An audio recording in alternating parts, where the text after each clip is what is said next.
नमस्कार साथियों, आप देख रहे हैं डूंगर मालानी और मेरे चैनल पर मैं लगातार चुनावों को लेकर लगातार मेरी यात्रा है वो चालू है। और आज मैं बाड़मेर जिला मुख्यालय हेड क्वार्टर तेजल मीडिया का हेड क्वार्टर है और हमारे साथ में हैं हमारे बड़े भाई साहब प्रेमाराम जी फादू, इनके स्टूडियो में आया हूं। तो आज आप चैनल देखकर समझ गए होंगे, बहुत अभी इन्होंने कम टाइम के अंदर एक बाड़मेर के अंदर एक पत्रकारिता में एक नई उमंग, एक नई धाक जमाई है उनको लेकर। और आज विशेषकर क्योंकि ये एक थोड़े बुजुर्गों में भी आते हैं, तो आज हम बाड़मेर जैसलमेर की राजनीति को लेकर आज बहुत बड़ा एक विश्लेषण करेंगे। और बाड़मेर राजनीति को लेकर आज बहुत बड़ी महासभा भी हुई है, उसको लेकर क्या उफान है और तेजल मीडिया की कैसी क्या कवरेज है, पूरी जानकारी आज हमारे चैनल के माध्यम से आपको दिखाएंगे। नमस्कार, हमारे चैनल पर आपका बहुत बहुत स्वागत है। बहुत बहुत धन्यवाद डूंगर जी। बिल्कुल। दो पत्रकार साथी है आज मेरे साथ, ये हैं डूंगर मालानी। धन्यवाद जी। और आप? जी नमस्कार, गोपाल सिंह राजपूत। गोपाल सिंह, आप किससे जुड़े हुए? सर मैं मरुभूमि और राजस्थान पत्रिका राम जी गोल बाड़मेर। राम जी गोल बाड़मेर। दो पत्रकार है मेरे साथ गुड़ा मालानी क्षेत्र के, और आज चर्चा करते हैं। ये दोनों मेरे क्षेत्र के साथी है, गुड़ा मालानी, मतलब एक ही विधानसभा क्षेत्र के आज लोग हैं, और डूंगर जी की चैनल पर राजनीतिक चर्चा करते हैं। सबसे पहले शुरुआत करते हैं। आज बाड़मेर के अंदर एक और रविंद्र सिंह भाटी ने बड़ी सभा की, निर्दलीय चुनाव लड़ने की तारीख की घोषणा कर दी। 4 अप्रैल को नामांकन करेंगे रविंद्र सिंह भाटी। इससे पहले छात्र संघ अध्यक्ष रहे, शिव से निर्दलीय विधायक जीते, अब हैट्रिक के लिए चुनाव लड़ रहे हैं लोकसभा का। एक और उम्मीदवार राम बेनीवाल अभी आरएलपी छोड़ करके कांग्रेस में आए, तो अब आरएलपी का और कांग्रेस का भी गठबंधन हो गया। हनुमान बेनीवाल कल नागौर में अपना नामांकन करेंगे। आज उम्मीदवार राम के समर्थन में बायतू मुख्यालय पर बड़ी सभा की कांग्रेस ने, और यह सभा बायतू और सिवाना दोनों विधानसभा क्षेत्रों की थी। आरएलपी यानी कांग्रेस और आरएलपी दोनों की। उम्मीदवार राम जी कांग्रेस के प्रत्याशी है, टिकट पर चुनाव लड़ रहे हैं। एक और संत समागम हुआ, पोखरण के विधायक प्रतापपुरी जी ने तरातरा मठ के अंदर शक्ति प्रदर्शन किया। पर्दे के पीछे आपको खबरें बता दें कि एक दिन पहले लालचंद पावड़ा परिवार यानी मूड़ाराम जी, लालचंद जैसलमेर, जिस परिवार से कर्नल सोनाराम चौधरी आते हैं, और लालचंद जी की पुत्री प्रभा चौधरी भाजपाई बन गई, जो कि कर्नाराम जी एडवोकेट की पुत्र वधू है। तो ये जो है एक प्रतिक्रिया है कि हरि चौधरी ने टिकट उम्मीदवार राम जी को पार्टी में ला करके दे दी, तो इसकी प्रतिक्रिया के रूप में प्रभा चौधरी ने पार्टी छोड़ दी कांग्रेस और भाजपा में शामिल होगी। आज खबरें निकल के आ रही है कि कैलाश चौधरी और प्रियंका चौधरी के समझौता जयपुर में बैठ गया है। आधिकारिक घोषणा आज या कल हो जाएगी, और 28 तारीख को नामांकन करने जा रहे हैं भाजपा के प्रत्याशी कैलाश चौधरी, और लगातार दूसरी बार प्रत्याशी है। पिछली बार 3,47,000 से अधिक मतों से यहाँ जीते, लेकिन इस बार राह में बड़े रोड़े हैं। और रोड़ों में यह भी चीज आ रही है, क्योंकि संगाराम जांगीड़ पहले टिकट मांग रहे थे, और हरि चौधरी और संगाराम का क्या है, हरि चौधरी ओबीसी के लिए संघर्ष कर रहे हैं, वहीं संगाराम मूल ओबीसी के लिए संघर्ष कर रहे थे। और इस बार उम्मीद थी कि कैलाश चौधरी जो कि ओबीसी से आते हैं और संगाराम जांगीड़ मूल ओबीसी से आते हैं, और भाजपा टिकट परिवर्तन करके संगाराम जांगीड़ को देगी, लेकिन टिकट वापस कैलाश चौधरी को दे दी गई। संगाराम ऐसे में मद्रास चले गए हैं, उनका भी स्टैंड अभी क्लियर नहीं है, लेकिन कहीं न कहीं संगाराम जांगीड़ उम्मीद जगा गए मूल ओबीसी में कि हमारे का प्रतिनिधित्व नहीं है, हमें भी टिकट चाहिए। अब घमासान हो रहा है। अब आते हैं अल्पसंख्यक वोटों पर। अल्पसंख्यक समाज में 2-2 विधायक होते थे, चौटन और शिव से, और जैसलमेर में जिला प्रमुख एकाध प्रधान बन जाता। उनका प्रतिनिधित्व आप बिल्कुल शून्य हो गया है, कहीं भी उनका प्रतिनिधित्व नहीं है। SC ST के लोग जो है हाशिए पर चले गए, उन लोगों की कोई बात नहीं कर रहा है। बड़ा वोट बैंक है लोकसभा क्षेत्र में डूंगर जी, लेकिन SC ST के लोगों के कुछ जो नेता है, उन नेताओं को जोड़ तोड़ में पार्टियां जो राजनीतिक है वो लगी हुई है, लेकिन गांव गरीब ग्रामीण में बैठे उस मतदाता को, पीड़ित, शोषित, दलित, अल्पसंख्यक के पास, किसान, दुखी जो लोग हैं, उनके पास कोई नहीं जा रहा है। अब जो वोटों की राजनीति के हिसाब से अगर देखा जाए, तो भाजपा के लिए 2 निर्दलीय जीते, एक ने ताल ठोक दी लोकसभा में नरेंद्र सिंह भाटी ने, डॉक्टर प्रियंका चौधरी समझौते में साथ में आ रही है। लेकिन अमीन खान आज उम्मीदवार राम जी के मंच पर थे, यानी सब कुछ ठीक हो रहा अंदर, लेकिन साले मोहम्मद अभी भी मंच साझा नहीं किया है। ये वहां स्थिति ऐसी हो सकती है। लेकिन कहीं न कहीं प्रतापपुरी जी के आज जो संत समागम था, पर्दे के पीछे भाजपा की ताकत बढ़ाने का प्रयास था, क्योंकि रविंद्र सिंह भाटी के वहां लोग चले जाएंगे या राजपूत समाज चला जाएगा, तो राजपूत समाज को विशेषकर रोकने के लिए प्रतापपुरी जी को आज मैदान में उतारा और संत समागम के नाम पर राजनीतिक बैठक की।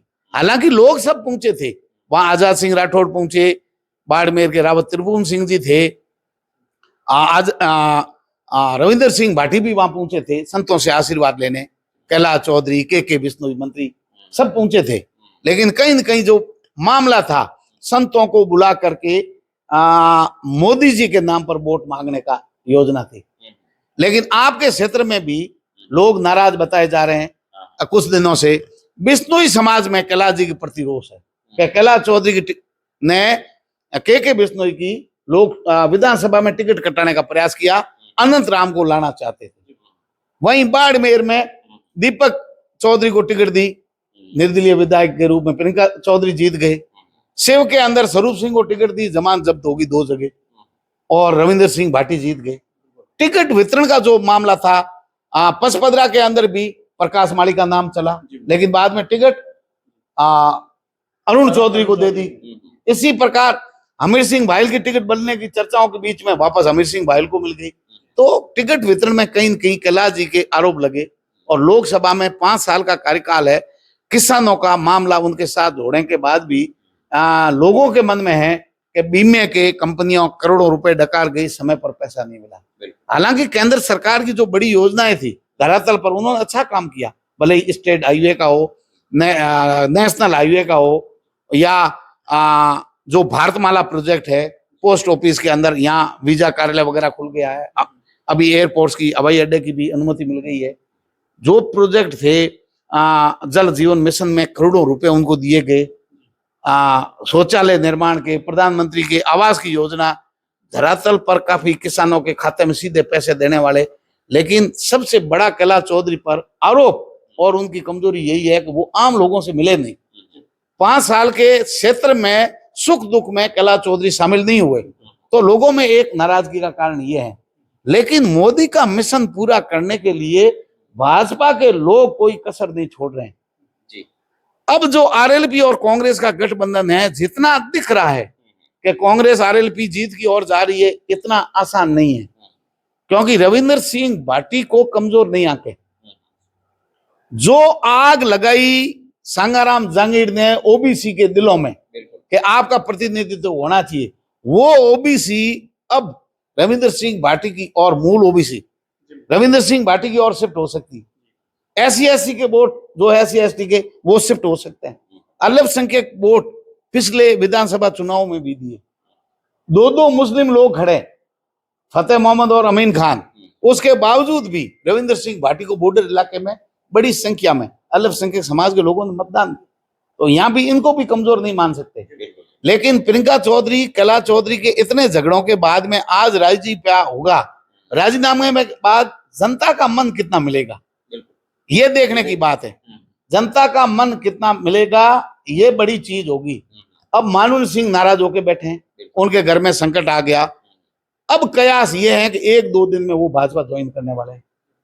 अगर भाजपा के अंदर मानुल सिंह आ जाते हैं तो फिर भाजपा के लिए ये एक चुनौती कम होगी, क्योंकि यहाँ अगर प्रतापपुरी जी या बड़े चेहरे हैं राजपूत समाज के, मानुल सिंह के आने के बाद में हो सकता है कुछ वोटों को रोक ले और रविंद्र सिंह भाटी के लिए चुनौती बन जाए। ऐसी स्थिति में अब आते हैं क्षेत्र के हिसाब से। क्षेत्र के हिसाब से अगर देखा जाए तो हालांकि कांग्रेस का एक ही विधायक है, बायतुम हरी चौधरी जीते। निर्दलीय 2 है, जिसमें एक ने ताल ठोक दी, दूसरा साथ में आ रहा है, तो अब निर्दलीय समझो है ही नहीं। अभी जो वोटों के हिसाब से तो निर्दलीय नहीं रहा, जो एक निर्दलीय था वो तो चुनाव लड़ा लोकसभा का, प्रियंका चौधरी साथ में आने के कयास है। ऐसे में 2 लोगों को वापस लाए, सुनील परियार, फतेह मोहम्मद को। अब मानुल सिंह अगर बीजेपी में चले जाते हैं तो कोई फायदा नहीं हुआ कांग्रेस को। अभी अमीन खान साथ में आ गए, लेकिन साले मोहम्मद नहीं आए अभी तक खुल करके। अमीन खान अगर वोटों को इधर मोड़ नहीं पाते हैं, और लोग अभी भूले नहीं है, क्योंकि 4 महीने पहले जिस निर्दलीय फतेह मोहम्मद ने अमीन खान को हराया, क्या 4 महीने बाद वो लोग भूल गए? ये देखने की बात है। दल बदलना, गमछा फेंक देना, वापस पहन लेना, ये आसान है। लोग कल बूथ पर लड़े, उनका दिल कितना मिलेगा, ये महत्वपूर्ण चीज है। अब आप बताओ कि यहाँ जो बातें हो रही है किसकी हो रही है? ओबीसी, मूल ओबीसी की बात हो रही है। मूल ओबीसी के अंदर कितनी जातियां, उनकी कोई बात नहीं कर रहा है। अल्पसंख्यकों की बात हो रही है, लेकिन अल्पसंख्यकों के अंदर बहुत सारी जातियां हैं, उस समूह में भी हाशिए पर है। भाई डाडी, दमामी, ढोली, मिरासी, ये बहुत सारी जातियां हैं, उनको कोई पूछता नहीं आज। इसी प्रकार SC ST में मेघवाल, भील, 2 जातियों पर ध्यान जा रहा है। बहुत सारी इसमें जातियां, उन पर कोई ध्यान नहीं दे रहा। सुदूर लोग बैठे हैं अलग अलग समाज के और अल्पसंख्यक। अगर धुरिमना की भी बात करें तो बड़ी संख्या के अंदर वहां गवारिया जाती है, ज्यादातर देशांतरी जाती है। आपसे मेरा ये सवाल रहेगा कि ज्यादातर बाड़मेर और जैसलमेर की राजनीति के अंदर लोग कहते हैं कि यहाँ पर जातीय समीकरण पर वोट होता है, इसको लेकर आप क्या कहना चाहोगे? जातीय और धर्म का फैक्टर हिंदुस्तान की राजनीति में रग रग में फैल गया है, वायरस की तरह घुसा हुआ है। इससे आप किनारा तो नहीं कर सकते, लेकिन अगर नेता सही है तो जनता सब लोग जो है उसके साथ जुटते हैं। अब जातीय में जो है ना, रविंद्र सिंह भाटी की हालांकि ठीक छवि है अभी तक का जो है ना मामला, यूनिवर्सिटी में जो मामले थे वो अलग है, लेकिन विधानसभा चुनाव में आए हैं जब से, इससे लगाकर उनकी छवि ठीक बन रही है, निखर रही है। और कैलाश चौधरी पर जाति का ठप्पा नहीं है। आपका क्या कहना है? हाँ बिल्कुल, देखिए कि अभी मान लो अभी जातियों को लेकर भी मान लो लोग कहते हैं कि ज्यादातर अपने बाड़मेर जैसलमेर में अंदर जो जाट कॉन्स्टिट्यूंसी है ना, जाटों के वोट ज्यादा है। तो अब कांग्रेस के भी उम्मीदवार राम जी चौधरी जाट है और बीजेपी के भी कैलाश जी है। तो इस तरीके का मतलब जाति समीकरण मतलब लोग मतलब हाँ ऐसा लग रहा है जी। गुड़ा मैलानी के अंदर मूल ओबीसी कहाँ जाएगी? सर गुड़ामरानी की मूल ओबीसी की अगर बात करें तो गुड़ामरानी में जिस हिसाब से कैलाश चौधरी की अगर बात करें तो कैलाश चौधरी ने गुड़ामरानी के अंदर बाजरा अनुसंधान की एक बड़ी मिसाल पेश की। हालांकि एक बहुत अच्छी बात थी, गुड़ामरानी किसानों के अंदर भी खुशी का माहौल आया। लेकिन अगर उसकी अगर धरातल पर अपन बात करें तो धरातल पर जो बाजरा अनुसंधान है, जहाँ उसकी पट्टी जो का लोकार्पण हुआ था, पट्टी का लोकार्पण, उसको भी लोग उखड़ कर ले गए, ठीक है ना। तो वहां पर अभी भी फसलें खड़ी हैं और जहां हुआ था वहां अगर देखें आसपास में बबुल की झाड़ियां वगैरह वो सब देखने को मिल रही है, ठीक है ना। तो कहीं ना कहीं माने तो गुड़ामरानी का जो किसान जिस उम्मीद जो इसको उनकी उम्मीद जगी थी, वो उम्मीद कहीं ना कहीं मरती हुई नजर आ रही है, ठीक है। तो वहां से ऐसा लगता है कि क्योंकि अगर कैलाश चौधरी की अगर बात करें गुड़ामरानी के अंदर, तो गुड़ामरानी के अंदर जो जिस हिसाब से वो वादे हैं, वो वादे धरातल पर एकदम शांत होते हुए नजर आ रहे हैं। तो उसमें से मूल उद्देश्य है वो सीधी है, वो या तो कांग्रेस को वोट करेगी या फिर से वो निर्दलीय की ओर भी जा सकती है। बिल्कुल बिल्कुल। गुड़ा मालानी का क्या समीकरण रहेगा? अब आज 3 खड़े हैं, तो क्या स्थिति रहेगी? गुड़ा मालानी देखिए, हम लोग जनता के बीच में जा रहे हैं तो लोगों का देखिए अभी अलग अलग प्रतिक्रिया है। जो लोग बोल रहे हैं क्योंकि गुड़ा मालानी के ज्यादातर लोग किसान हैं, तो किसानों के इस बार फसल का नुकसान खूब हुआ है। तो किसान लोग बोलते हैं कि हमें मतलब मुआवजा वगैरह नहीं मिला है या वो चीज नहीं है। तो इस बार कैलाश चौधरी से मतलब गंभीर नाराज हैं। और अब देखते हैं कि अभी उम्मीदवार राम जी भी RLP को छोड़कर आए हैं और रविंद्र सिंह भाटी को भी लेकर अब मतलब ज्यादातर अगर बात करें तो वोट हैं जो उम्मीदवार राम और कैलाश चौधरी को, मतलब ऐसे लोगों की बात है। हम लोग लोगों के पास जा रहे हैं तो लोग बोल रहे हैं कि भाई हमारे किसानों से कैलाश चौधरी का हमारा। आपकी क्या? सर मेरी इसमें ये प्रतिक्रिया है कि जैसे इन्होंने बताया ना डूंगर जी ने कि जिस हिसाब से लोगों के अंदर बीच में जा रहे हैं, लोगों के अंदर जो नाराजगी कैलाश चौधरी के तरफ जो नजर आ रही है, हाँ वो बात सही है। लेकिन कहीं न कहीं जो मोदी वाला फैक्ट है वो भी कहीं ना कहीं काम कारगर कर रहा है, क्योंकि मोदी के नाम के पीछे भी वोट है वो कैलाश चौधरी की तरफ डाइवर्ट हो सकते हैं, क्योंकि ये मोदी का जो टैग है उसके अनुसार जो वोट मिलेंगे गुड़ामरानी से वो कैलाश चौधरी को मिल सकते हैं। बाकी अगर जातीय समीकरण की अगर बातचीत करें ना तो उसमें वोट है वो सीधे सीधे कांग्रेस की तरफ जाते हैं। और अगर बात करें किसानों की नाराजगी वगैरह उसमें, तो वो भी वोट है वापस कांग्रेस को ही है जो वहां पर निकलते हैं। जो गुड़ामरानी का जो बेड है वो पूरे के पूरे विधानसभा बेड के जो वोट है वो वोटर्स पूरे के पूरे हैं वो कांग्रेस को वहां पर है जो ज्यादा साथ है। क्योंकि वहां पर अगर बात करें तो आरएलपी, तो आरएलपी के भी पिछली बार उम्मीदवार है, उसमें भी ये हुई था, एएसपी और आरएलपी का उम्मीदवार है, वो भी संयुक्त उम्मीदवार घोषित कर दिया था। और अभी तो आरएलपी और कांग्रेस की ये जो गठबंधन भी हो गया है, तो आरएलपी की भी वहां पर काफी वोटर्स हैं और कांग्रेस की भी काफी वोटर्स है। तो कांग्रेस और आरएलपी के गठबंधन होने की वजह से वो वोटर्स हैं, वो उम्मीदवार हमको ही फॉलो करेंगे वहां पर। फॉलो करेंगे। बिल्कुल। आज 3 पत्रकार बैठे हैं यहाँ और विश्लेषण पूरी लोकसभा क्षेत्र का निकल करके यही आया है कि राजनीतिक राह जितनी दिख रही है उतनी आरएलपी कांग्रेस की आसान नहीं है, क्योंकि मोदी का फैक्टर चलेगा, मोदी का मैजिक चलेगा। भजन लाल शर्मा सरकार है राजस्थान के अंदर, अभी तो शुरुआत ही है। कितने लोग दल बदलने के लिए तैयार बैठे हैं, पर्दे के पीछे क्या योजनाएं चल रही है। लेकिन पिछले 24 घंटे का अगर घटनाक्रम देखें तो बीजेपी के नेता एक एक को तोड़ करके अपने शामिल कर रहे हैं। जैसे जैसे उनको लगा, रविंद्र सिंह भाटी ने 27 तारीख का कार्यक्रम डाला, 26 की मीटिंग का कार्यक्रम डाला, आज 4 अप्रैल का नामांकन का कर दिया है, 28 को कैलाश चौधरी नामांकन कर रहे हैं, 1-2 दिन में उमेदराम बेनीवाल के नामांकन का कार्यक्रम जारी हो जाएगा। अब जो आज की मीटिंगों का सर्वे तो हमने किया, अब देखनी होगी जिस दिन नामांकन करेंगे तीनों प्रत्याशी उस दिन क्या होगा। क्या अभी भी कोई अल्पसंख्यक या SC/ST का प्रत्याशी लोकसभा चुनाव में आ सकता है पर्दे के पीछे?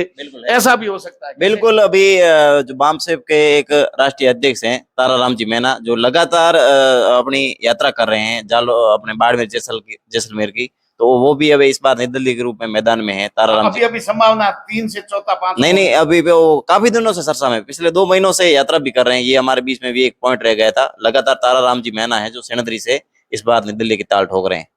बिल्कुल जी। ताराराम जी मीणा, हाँ सेनेद्री, बामसेप। हाँ बामसेप के। तो अभी देखो और भी ये स्थिति होगी। अभी जो स्थिति है, बड़े नेताओं के दौरे होंगे, बड़ी सभाएं होगी, जोड़ तोड़ होगी, पर्दे के पीछे समझौते होंगे और किसका कितना दल बदलेगा, कितना दिल मिलेगा, सारी बातों के बाद में तय होगा। लेकिन इस बार का लोकसभा के चुनाव की स्थिति धीरे धीरे वैसी होने जा रही है जैसी 2014 में जब कांग्रेस छोड़ करके कर्नल सोनाराम चौधरी भाजपा में आए और वसुंधरा राजे ने मूस की लड़ाई पर जसवंत सिंह का टिकट काटा।